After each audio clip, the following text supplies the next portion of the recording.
01 Business Forum, l'hebdo, le débat.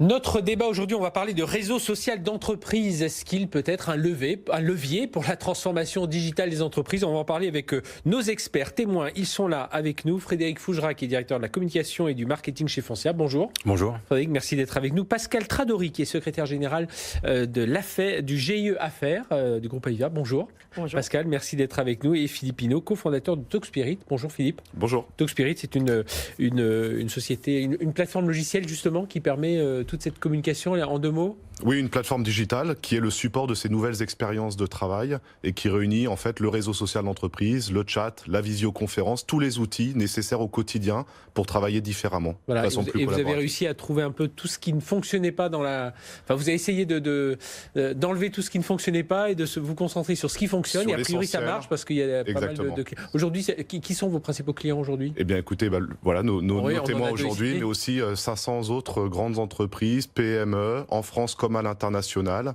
qui aujourd'hui utilisent cette solution pour accompagner cette transformation digitale et donc tous les modes de travail qui vont avec. Alors, les modes de travail. Alors, ça a démarré comment ce projet, Frédéric Fougera, au groupe Foncia, d'installer un réseau social d'entreprise? Ça a démarré quand et voilà, comment ça s'est déployé? Alors, d'abord, juste un petit préalable. Depuis longtemps, je suis assez opposé au principe du réseau social d'entreprise. Oui.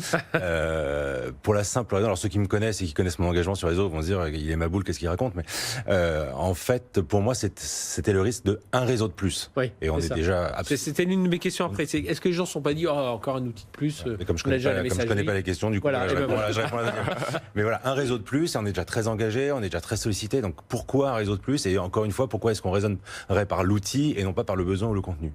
Alors maintenant, pour répondre à votre question directement, c'est Philippe Salle, le président du groupe, qui avait un besoin de rentrer en communication de façon très rapide, immédiate, avec le réseau et l'ensemble des dirigeants de Foncia en France. Oui, parce qu'on voit, c'est un gros, très éclaté, c'est-à-dire il y a Entreprise en réseau. Voilà, beaucoup de Entreprise en réseau, 500 tout n'est agences. pas concentré à Paris, Voilà. des agences, voilà, etc.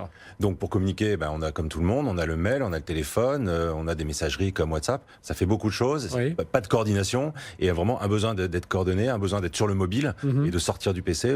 La majorité de nos collaborateurs sont quand même circulent, visitent les immeubles, visitent leurs clients. Donc il y avait ce besoin. Donc toujours avec ma réserve sur les réseaux sociaux d'entreprise, en rencontrant l'équipe de Talkspirit, je me suis rendu compte qu'ils apportaient beaucoup plus qu'un réseau. Ils répondaient à beaucoup plus de nos besoins et ils nous permettaient en un seul outil de mettre de la messagerie instantanée, de mettre de la visioconférence, de mettre effectivement un fil d'information et d'actualité qu'ils ont développé même à notre demande de façon très réactive pour pouvoir insérer des images, un fil qui est très intuitif et qui est très proche des autres réseaux sociaux. Donc pour les gens, c'est extrêmement facile. Donc en fait, c'est cette demande au départ de Philippe Salle d'avoir un outil de communication immédiat et rapide et direct avec l'ensemble du réseau. Enfin, pour le moment, les dirigeants, ça va s'étendre ensuite. Et puis la rencontre avec un outil qui allait bien au-delà du seul fil d'actualité, mais qui offrait beaucoup de services. Est-ce qu'on peut même dire qu'on va jusqu'à parler d'intelligence collective? C'est-à-dire que tout le monde peut remonter un peu ses idées, du coup, ça permet un peu plus de... Alors, on n'en est pas là puisqu'on vient de le lancer, mais c'est effectivement l'idée. L'idée, c'est qu'il n'y ait pas qu'une information descendante, mais qu'il y ait de vrais échanges, qu'il y ait des communautés. Ça, il y a déjà des groupes par région, des groupes par métier, et ces communautés, ça leur permet de travailler, d'être en échange permanent. Enfin, il y a une ébullition permanente. Et on se pose la question, Frédéric Fougera, quand on est chez Foncia, il y a des Facebook, des LinkedIn qui existent, on se dit tiens, et pourquoi ou il y a Microsoft aussi, a aussi sa version. Pourquoi pas des solutions déjà qui ont fait leurs preuves et dans le grand public et tout ça, puis on peut les adapter à l'entreprise. Est-ce que ça a été aussi envisagé? Alors, dans mon cas, ça a souvent été la tentation dans des entreprises précédentes et je ne suis pas allé jusqu'au bout, justement parce que c'était assez limité et on ne faisait qu'utiliser un potentiel assez réduit. Ouais, on essaie de s'adapter un peu comme on peut. Exactement. Alors que là, on avait un vrai outil professionnel qui était pensé professionnel avec des fonctionnalités qui étaient très larges et qui permettaient d'englober beaucoup de choses. Et aussi pour préciser notre mode d'utilisation, c'est que chez Foncia, comme dans beaucoup d'entreprises, nous avons un intranet. Un intranet, moi ça fait un certain nombre d'années où je me pose la question de savoir s'il faut continuer d'avoir un intranet et à quoi ça sert vraiment un intranet. Dans notre cas, c'est un outil d'information froide. Il y a beaucoup d'informations réglementaires qui ont leur place dans cet intranet. Mais en fait, c'est à décorréler complètement de la communication et des informations chaudes. Ouais, l'intranet est la grande base documentaire, on va dire. Exactement, c'est la bibliothèque, ce sont les archives et elles sont obligatoires dans une activité extrêmement réglementée. On a a besoin de beaucoup échanger sur ces questions-là, mais ça a décorrélé complètement du quotidien, de la crise, de l'information chaude, de ce qu'il faut passer immédiatement. Et c'est là où on a réussi à positionner l'intranet d'un côté et un réseau social d'entreprise avec Talkspirit de l'autre. Et on va voir comment tout ça, faut le faire adopter ensuite par les collaborateurs. C'est pas tout d'avoir un bel outil qui répond à des besoins. Il faut aussi que derrière les gens l'utilisent. Pascal Tradory, donc, pardon, je disais, vous êtes secrétaire général du GIE Affaires. Alors vous, comment ça a démarré et est-ce que c'était comme pour Frédéric, il y avait un besoin immédiat? Comment ça s'est passé? Alors c'était un peu l'inverse. Moi j'avais une forte conviction de l'intérêt du réseau social dans un mouvement de transformation très profonde. On est dans le domaine de la finance, on gère de l'assurance vie, 900 000 contrats qui représentent 52 milliards d'euros. On est une petite structure de 150 collaborateurs, donc avec des enjeux différents. Et nous, on partait avec pas d'intranet. Donc vous voyez, le pas était différent. Il y a la messagerie, point final. On avait la messagerie, une culture très forte sur la messagerie d'ailleurs, et donc le besoin de fluidifier les échanges, de les rendre plus directs, d'avoir quelque chose, un outil vraiment de collaboration auquel répondaient complètement les plateformes. Ça part d'où, départ? Si on se dit, on est submergé des mails, je pense que tous ceux qui nous écoutent, et puis même nous autour, on le voit bien aujourd'hui, et pourtant, il faut continuer à être efficace, il faut que l'information circule bien, donc vous avez dit, il faut qu'on cherche un... Ça va au-delà de la messagerie, parce que la messagerie, vous répondez à une personne.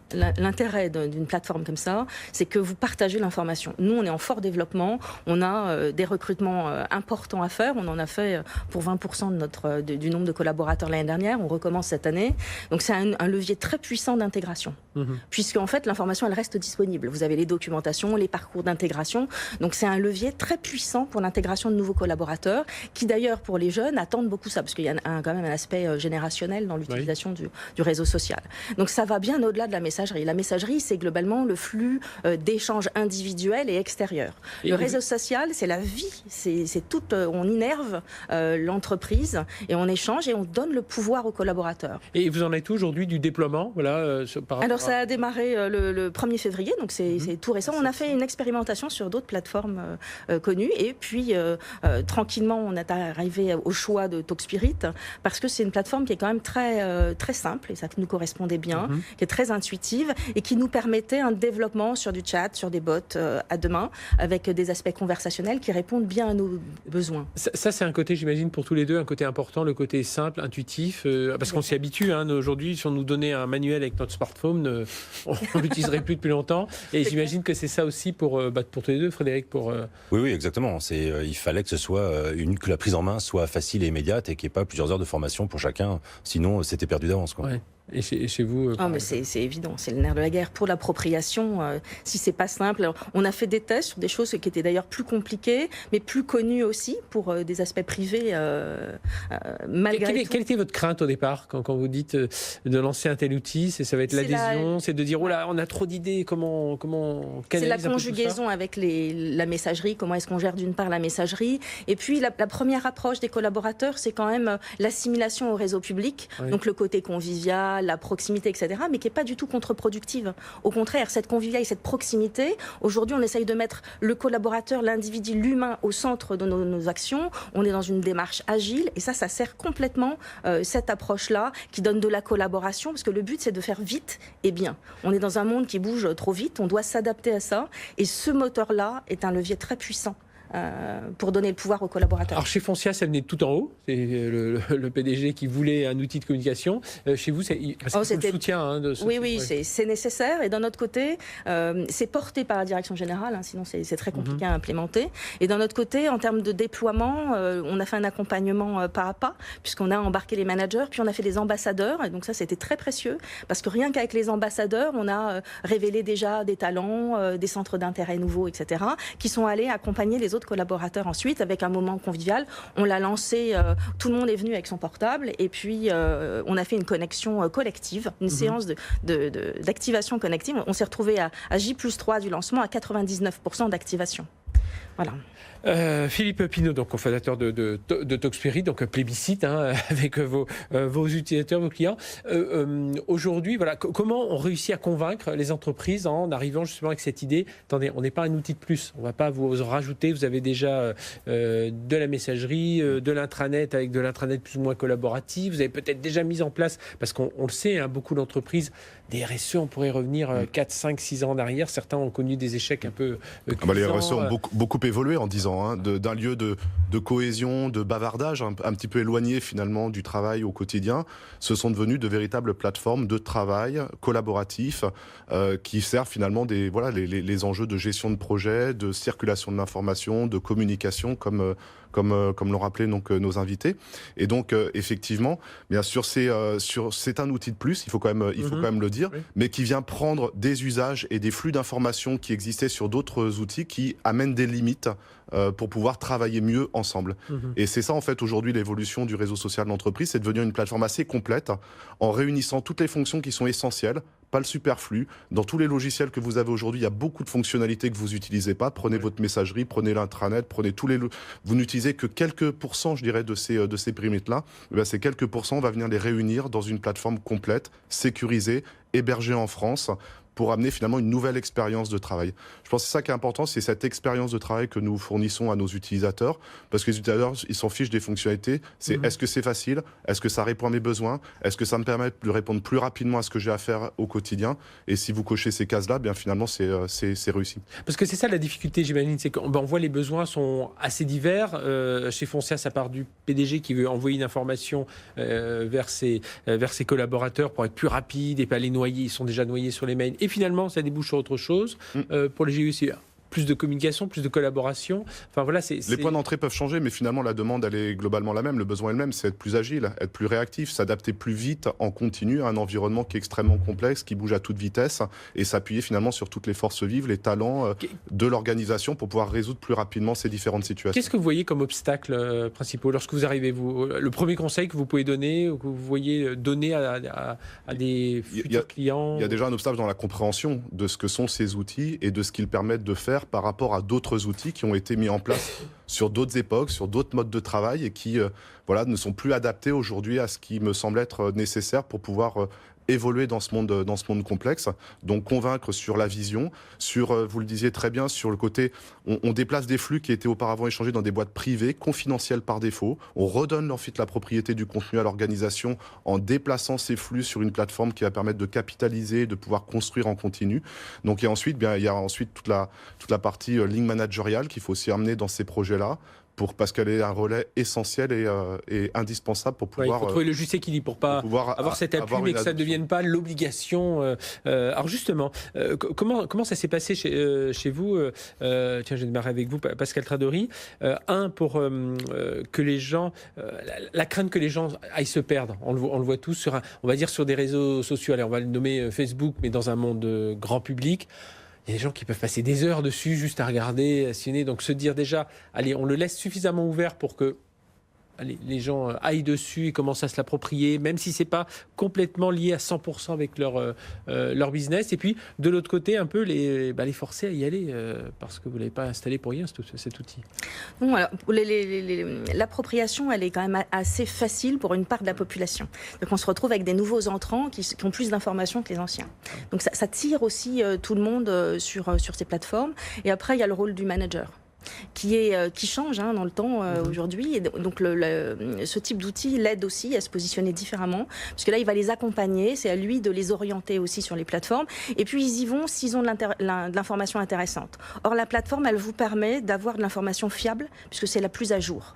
C'est celle sur laquelle on a en temps réel l'information, donc systématiquement vous êtes sûr que là la dernière information parue c'est la bonne. Ensuite, il y a un aspect qu'on n'a pas évoqué qui me semble très très fort, en tout cas pour nous et pour le domaine financier, c'est la sécurité.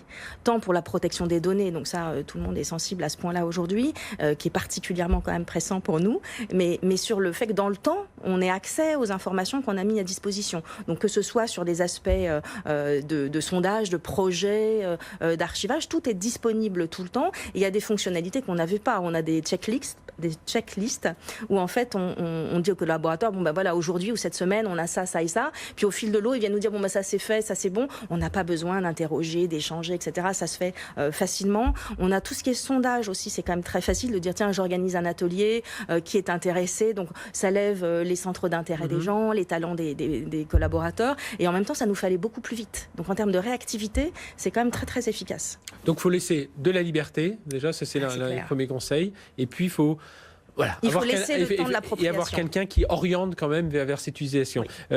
Frédéric Fougerat, justement, chez Foncia, cette liberté. Et derrière, si j'ai bien compris l'esprit dans lequel ça se développe chez Foncia, ça devient même un levier, parmi les leviers de la transformation digitale du groupe. Quoi. Mais ça a été pensé comme devant être un des leviers de notre transformation digitale.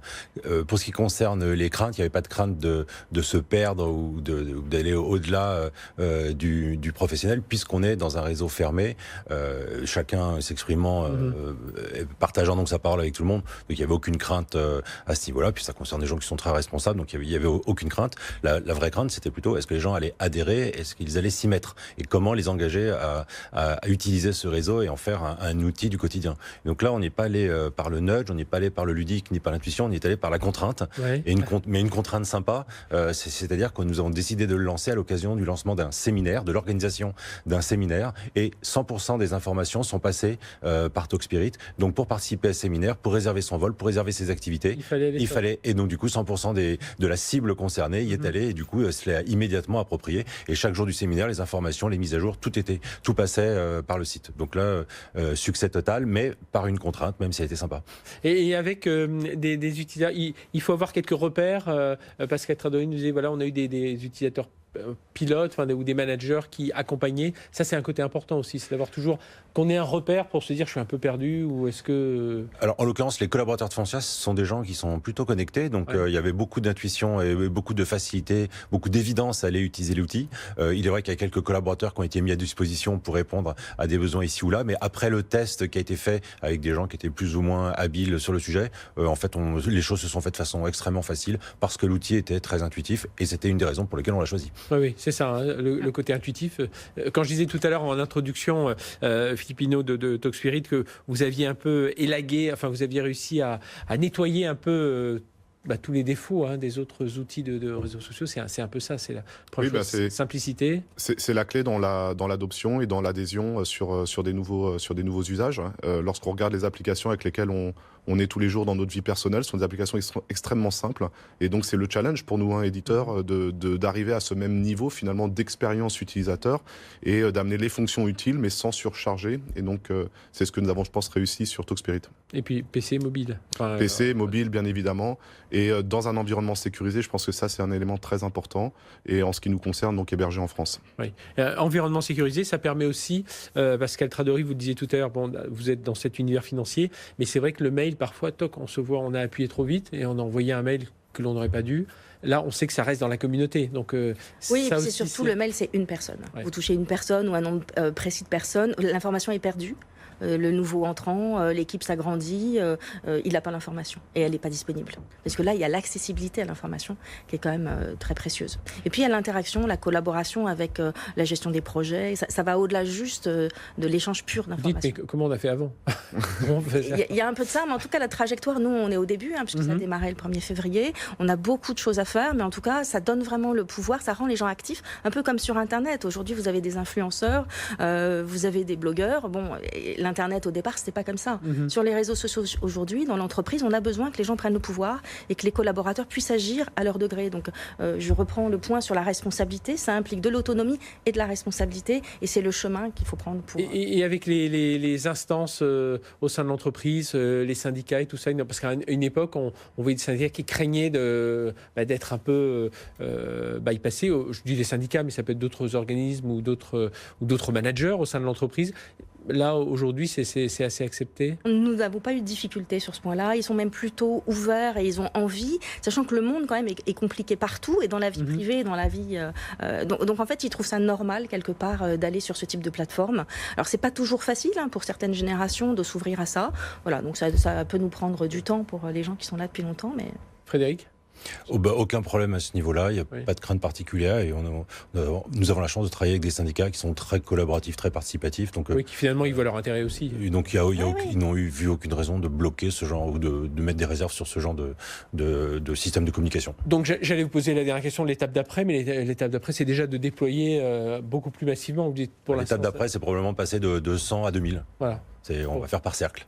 Et pour vous, Philippe Pinault, l'étape d'après? Nous, l'étape d'après, c'est de nous imposer sur un marché qui est aujourd'hui largement dominé par des solutions américaines, et donc de devenir un géant de la tech européenne avec une plateforme capable d'être une alternative à ces solutions pour nos entreprises. Vous avez fait des levées de fonds récemment? Non. Non, eh bien, et c'est en... Vous réfléchissez? Ça pourra se faire, et je veux juste passer un message. Nous serons sur Vivatech le 17 mai, c'est le grand événement de la tech, et donc venez nous rencontrer le 17 mai. Eh bien voilà, le rendez-vous est pris peut-être déjà pour certains pour venir vous voir. Merci à tous les trois. Merci. Pascal Tradory, donc secrétaire général du GIE Affaires, Frédéric Fougera, directeur de la communication et du marketing du groupe Foncia, et Philippe Pinault, cofondateur de Talkspirit, donc cette plateforme qui pourrait peut-être simplifier la vie de beaucoup d'entre vous. Merci. Merci. À tous les trois.